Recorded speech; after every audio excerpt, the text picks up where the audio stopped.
Hey everyone, and welcome back to Round the Cauldron. My name is Megan, and I'm here to shed light on Wicca from a modern perspective. This podcast is produced every Monday, sometimes educational, sometimes philosophical, and always honest. And sometimes it's got the scratch of a ferret in the background. So grab some coffee, pull up a seat, and join me round the cauldron.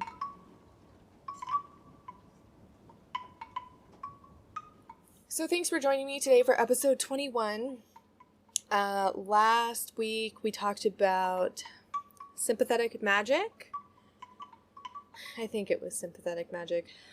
I don't know. This week has been really intense. I think this is episode 21. Just bear with me. Bear with me here for this episode. Before I really jump into the topic today, I wanted to say hello to anyone out there who is a new listener. I'm really glad you're here. Not sure if this episode is one where you might want to start off, I guess, just because for reasons that I'll explain in a minute.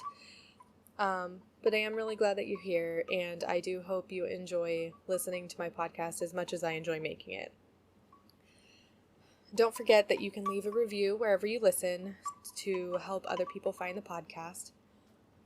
Besides the podcast, you can find me on Facebook and Instagram at Round the Cauldron, on Twitter at Round the Cauldron without the D, and at my website, roundthecauldron.com, where you can find show notes and links for each episode.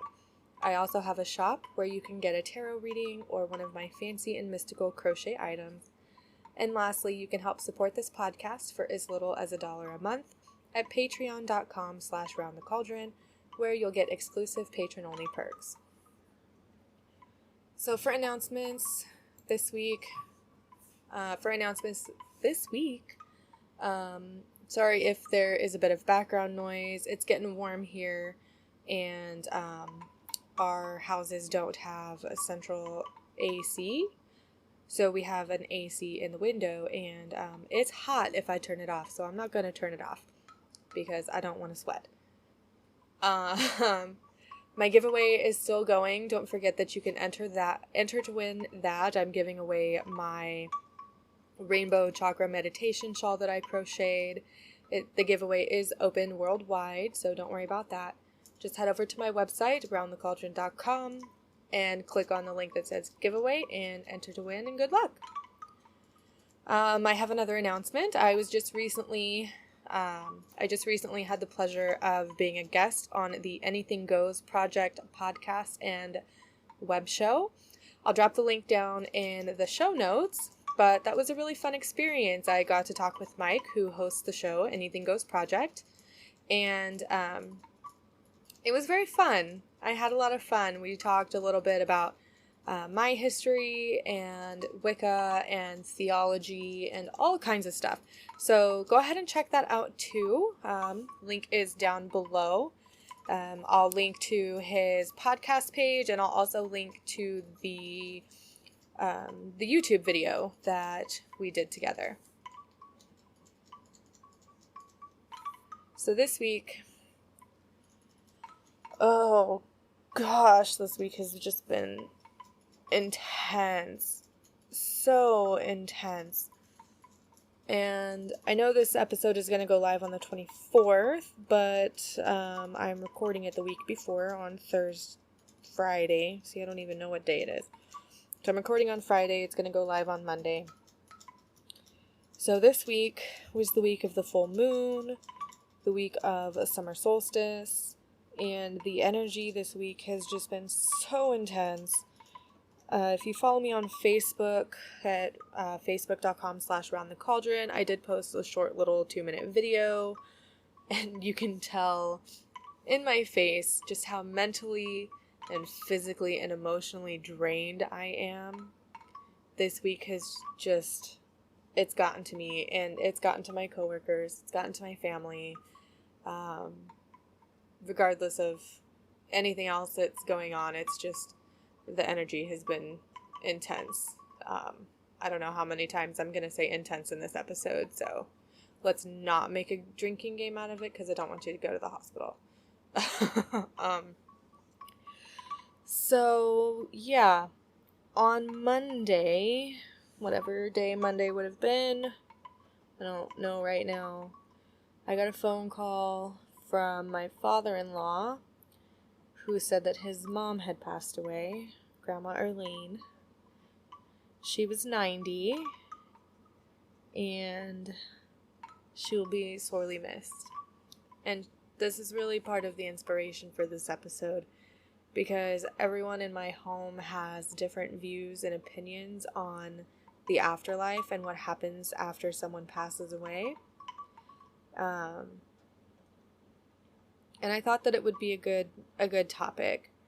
So if you have trouble with the idea of death, this probably isn't the episode for you. If you're not in the right mind, if you're not in the right headspace, feel free to skip this episode, come back to it when you can. It's okay. I don't even know if I'm in the right headspace right now.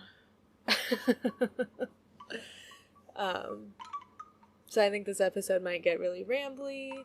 I'm sitting here, I got my soda, and I took my glasses off and rubbing my face because I'm just pretty much done with this whole week. I'm ready for it to be over. But this weekend, on Sunday, we are driving from Oregon down to California because that's where Grandma Arlene is going to be buried. And it's just been a hell of a ride so far. And I'm not really looking forward to the rest of it. Now, I'm not the kind of person that enjoys funerals. I mean, nobody enjoys funerals, but I really, really do not like going to funerals. I attribute it to being an empath and really taking on the stress and the emotions of other people. That's probably got a lot to do with it. But I also have a different view on death than a lot of other people, at least in my area. So I wanted to explain a little bit my view on death and what happens when someone dies, and how the views can differ depending on other things. So for me, I don't see death as an ending necessarily. It's more of a transition, because I do believe in reincarnation and the spirit being something that is not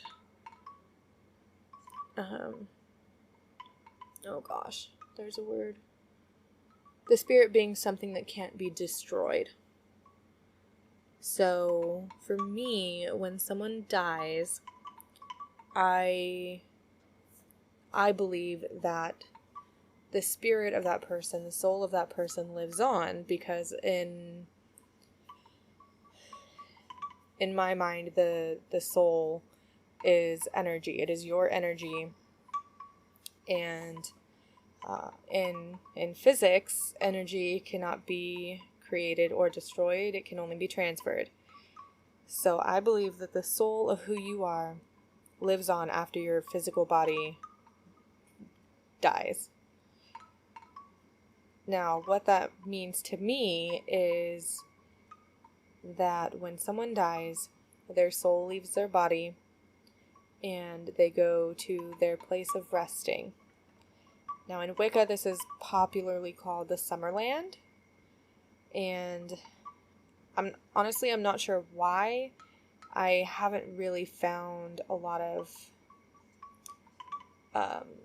evidence to back up where this belief in the Summerland comes from, unless we want to take it from Celtic mythology, where a lot of Wicca is based on. So in the Summerland is where a soul rests until it is time to incarnate as another physical being on the physical world, or in the physical plane. So it is entirely possible, and I believe that Grandma Arlene is in the Summerland right now. She's resting. She is no longer in pain. She doesn't have to worry about all of the medical and health issues that she had before she passed in her physical body. And she's just waiting for the right opportunity to come back for her soul to keep learning the lessons that it needs to learn. I firmly believe that. And as a Wiccan, I grieve for the loss of her, but not for her death, because I know that her soul is still out there. Her spirit, her energy is still out there. It's just on a different plane of existence that I can't see. But if I close my eyes and I listen and I feel for her, I can feel her. Because she's here. Just not physically here. And a lot of other beliefs, a lot of other cultures and religions have a belief in some form of reincarnation. Some people believe that your karma determines what you will be reincarnated as, whether or not you will come back as a human, or you will come back as some sort of animal or creature or plant. It all depends on that person's belief system. The belief in the afterlife can vary too, based on tradition within Wicca, based on the pantheon that you worship within Wicca, and even based on just socioeconomic status, because of reasons, I guess. So, I don't know. I think it has a lot to do with if you're someone who has been in poverty and who doesn't have a lot of stock in faith because they live in poverty and nothing has ever gone right for them. They might be some of the people who are agnostic or atheist, who believe that when your physical body dies, you are buried in the ground and your body feeds the earth, and that's it, and that's the end of consciousness. Then there are some people who put a lot of stock in faith and they wholeheartedly believe that when someone dies, they go to heaven. If they're Christian, or they're reincarnated, or they go to the Summerland, or depending on how they live their life, they go to purgatory. You know, there's so many different beliefs out there about the afterlife. And the truth is, we're never going to know. We will never know. Because when you die, in my belief, this is what I believe. When you die and your soul leaves your physical body and you go to the Summerland, at that point in time, you have all the memories of your soul, from the life that you most recently left to your very first life. However, when you're reincarnated, those memories are not necessarily lost, but sort of locked away, because the human mind and the human brain is only capable of so much. You know, it's not like a supercomputer that has terabytes of storage. And if your soul has lived hundreds of lives, your physical body is not going to be able to maintain all the memories from before. Now, there are some people who can. I think this is because those people have newer souls, or those people have not lived as many lives as others. Sometimes it could be because as the human being ages and gets older, they lose the mysticism, they lose the mystery, and they stop believing in fairy tales and magic and anything supernatural. So that obviously cuts off their ties to their past lives and their past memories. There are stories out there of children who give vivid detail about something that they are 100% certain happened to them. And there's no logical explanation for it other than either it's their past life and their past memories, or they have a super imagination. We won't really know. But it's really interesting to think about the child who gave an extremely detailed encounter of the sinking of the Titanic from someone's point of view without him being there and without seeing the movie or hearing about how the Titanic sank. I'll see if I can find the link for those types of articles and put them in the show notes. But it's just really interesting to me that things like that happen and that we get stories like that. I lost my train of thought. I'm sorry.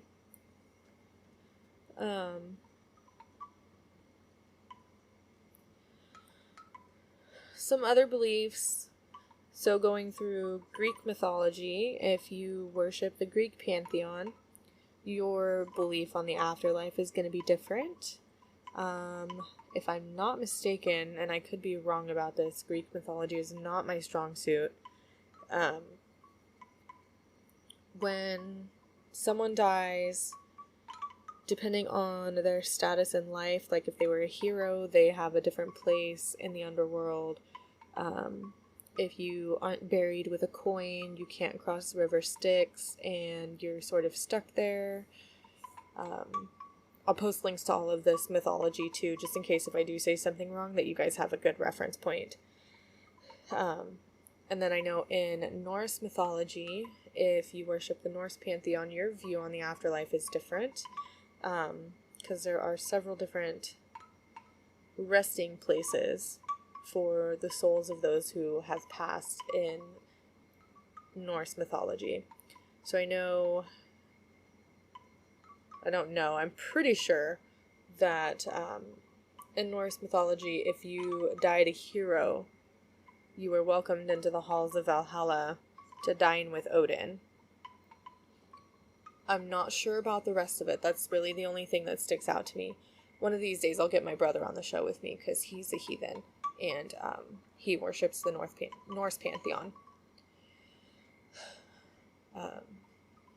Yeah. And then we have to remember that Wicca is an experiential religion, so not everything is going to be taught by the book. Not everything can be taught by the book. Wicca is about the experience, whatever that may be for you. That's why it's also called a mystery tradition. It's not a mystery because everything is a secret. It's a mystery because everything that you're going to experience is mystical and can only be explained through experience. Some things can be taught, like correspondences and the stories behind the Sabbats, but the actual spirituality of the faith is experiential, and you can't teach that. So this episode's going to be super short. I'm sorry. I don't know. It's just been a hell of a week, and it's not even 8:30 yet. I'm exhausted, and I need to sleep. But there's so many other things that I need to do to get ready for this weekend and our trip. I'll probably end up doing this episode again when I have a better headspace, but I need to get on here and talk to you guys and just sort of hash it out for myself. Because even though these are beliefs that I hold, anytime someone experiences death, it hits hard. It's hard. It's not something that us as human beings like to do. I mean, I would hope not, and not unless you're a psychopath. Yeah. I just have to remind myself that as a Wiccan, my grieving is not because someone has died. Because I do believe that their spirit is resting and waiting to come back, or waiting to take up the book, so to speak, and help other people along in their path. I have to remember that my grieving is for the loss of her in my life, physically, because she's no longer here in the physical world.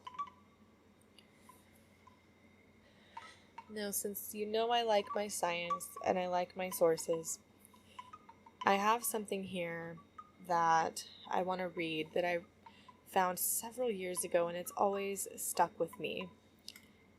And I'll link to this as well, but I think it's called "You Want a Physicist to Speak at Your Funeral," and I'm going to read it to you.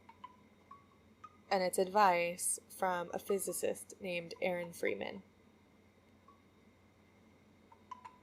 You want a physicist to speak at your funeral. You want the physicist to talk to your grieving family about the conservation of energy, so they will understand that your energy has not died.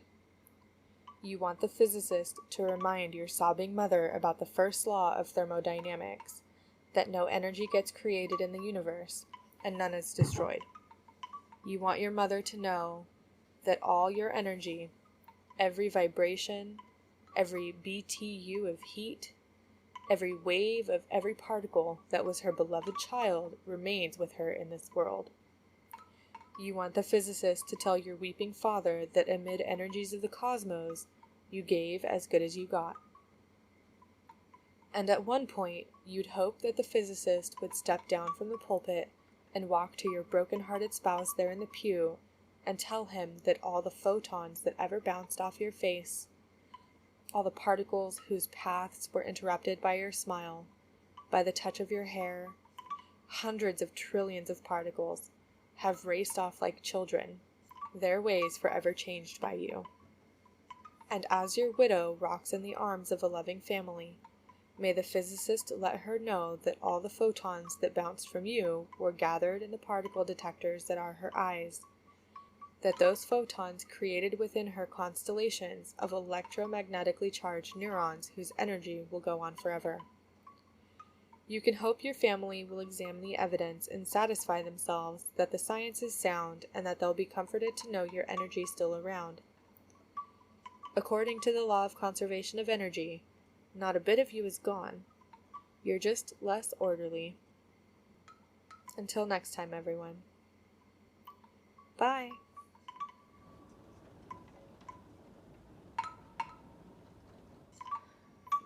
Thank you guys for taking the time out of your day to listen to my podcast and my rambles. I know they're not always well put together, but I really do enjoy sitting down and recording these for you and for me.